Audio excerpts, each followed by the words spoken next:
Hey guys, we're on chapter 27 of Among the Hidden. We only have a couple more chapters to go. And in the last chapter, we were learning, let's see where we're at, that Luke went inside the sports family's house and he was there. He was so worried about Jen. He went on the chat room. He typed in the password free. And then all of a sudden, he heard a noise behind him. And the person behind him says, "Turn around slowly. I have a gun. Who are you and why are you here?" Dun, dun, dun. So, chapter 27, let's get it. Luke stifled his instinct to run. He turned around as slowly as he could. Guns had been outlawed for everyone but government officials long before he was born. But he recognized the object pointed at him from books and Dad's descriptions. Dad had always talked about hunting rifles and shotguns, big guns to bring down deer or wolves. This gun was smaller, meant to kill humans. All that flashed through Luke's mind before he looked beyond the gun to the man holding it. He was tall and fleshy, his expensive clothes only partially hiding his bulk. Luke had seen him only from a distance before. "You're Jen's dad," he said. "I didn't ask who I was," the man snapped. "Who are you?" Luke exhaled slowly. "A friend of Jen's," he said cautiously. Only because he was watching very, very closely did he see the man lower the gun by a fraction of an inch. "Please," Luke said, "I just want to know where she is." This time the man clearly relaxed his gun hand. He circled around behind Luke and snapped off the computer. "Jen says you have to park the hard drive before you can do that," Luke said. "How do you know about Jen?" the man asked. He narrowed his eyes. Luke blinked. The man was bargaining. He realized, offering to negotiate. He wanted something from Luke before he would tell Luke anything about Jen. But what? "I'm a third child too," Luke said finally. The man's expression didn't change, but Luke thought he saw a flicker of interest in his eyes. "I'm a neighbor. I found out about her and I started coming over when I could." "How do you know she was here?" the man said. "I saw. Luke didn't want to get her in trouble. I saw lights when I knew everyone was gone.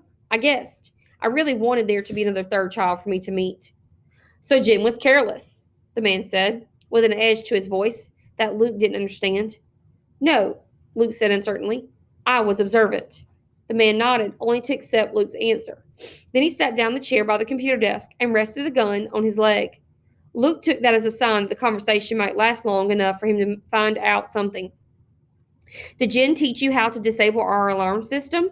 the man asked. Luke saw no point lying. "Yes, but I must have screwed up since you came." "No," the man said. "If you screwed up, the security guards would have come. But I have it set so I'm automatically notified if the system's shut down while I'm away. Given the circumstances, I decided to investigate myself." Luke longed to ask what circumstances he meant, but the man was already asking another question. "So what else did you and Jen do together?" the man said. Luke couldn't understand why he sounded so accusatory. "Nothing," Luke said. "I mean, we talked a lot. She showed me the computer. She wanted me to go to the rally, but I was too scared." Too late. Luke thought to wonder if the man knew about the rally. Was Luke betraying Jen's confidence? But the man didn't seem surprised. He was studying Luke as intently as Luke had been studying him. "Why didn't you stop her?" the man asked. "Stop Jen? That's like trying to stop the sun," Luke said. The man gave Luke the faintest of smiles, one that contained no happiness. "Just remember that," he said. "So where is she?" Luke asked. The man looked away. "Jen's, his voice broke. "Jen is no longer with us. She, She's dead," the man said harshly. Somehow Luke had known without wanting to know. He still stumbled backwards in shock. He bumped into the couch and sagged into it. "No," he said, "not Jen. No, you're lying." His ears roared. He thought crazy things. This is a dream, a nightmare. I will wake myself up. He remembered Jen talking a mile a minute, gesturing wildly. How could she be dead? He tried to picture her lying still, not moving. Dead. It was impossible. The man was shaking his head helplessly. "I'd give anything to have her back," he whispered. "But it's true. I saw. They gave us the body. Special privilege for a government official." His voice was so bitter. Luke could barely listen. "And we couldn't even bury her in the family plot." Couldn't take a bereavement day off work. Couldn't tell anyone why we're going around with red eyes and aching hearts. No, we just had to pretend to be the same old family of four we always been. How? Luke asked. How did she die? He was thinking if the car had wrecked, it wouldn't be so bad. Or maybe it had nothing to do with the rally. Maybe she just got really sick. They shot her, Jen's father said. They shot all of them. All 40 kids at the rally, gunned down right in front of the president's house. The blood flowed into the rose bushes. But they had the sidewalk scrubbed before the tourists came so nobody would know.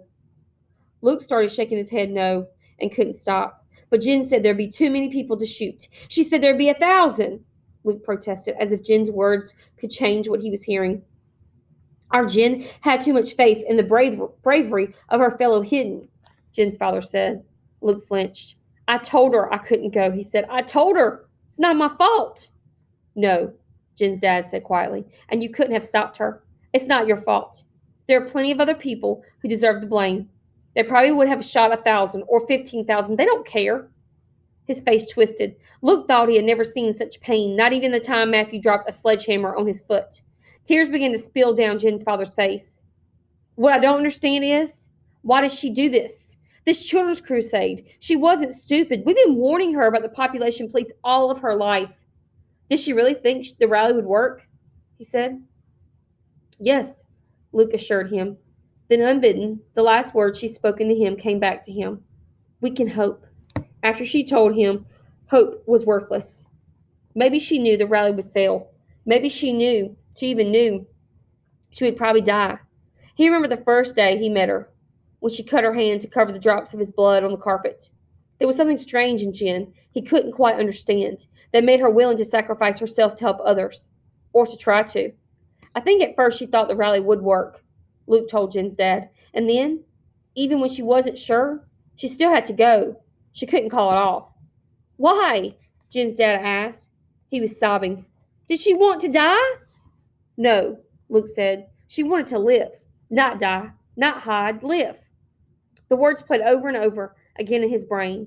Not hide, live, not hide, live. As long as he held on to them, he felt like Jen was there. She just left the room for a minute to get more potato chips, maybe, and soon she'd be back to lecture him again about how they both deserved a better life than hiding. He could believe it was her voice echoing in his ears.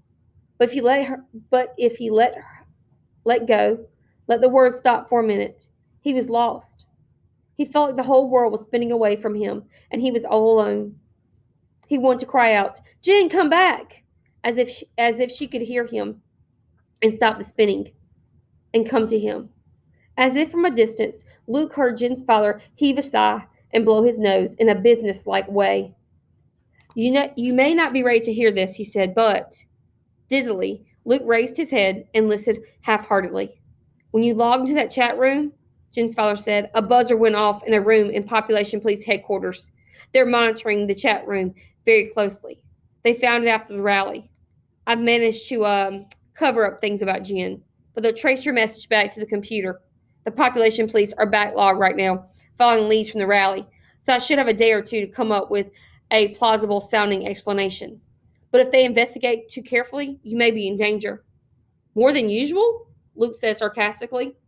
Jen's dad took the question seriously. Yes, they will begin actively looking for you. They'll search every house around this one. It wouldn't take them long to find you. A chill ran down Luke's spine. So he would die, just like Jen, or not like her. She had gone bravely. He would be caught like a mouse in his hole. But if you let me, Jen's dad continued, I can get you a fake ID.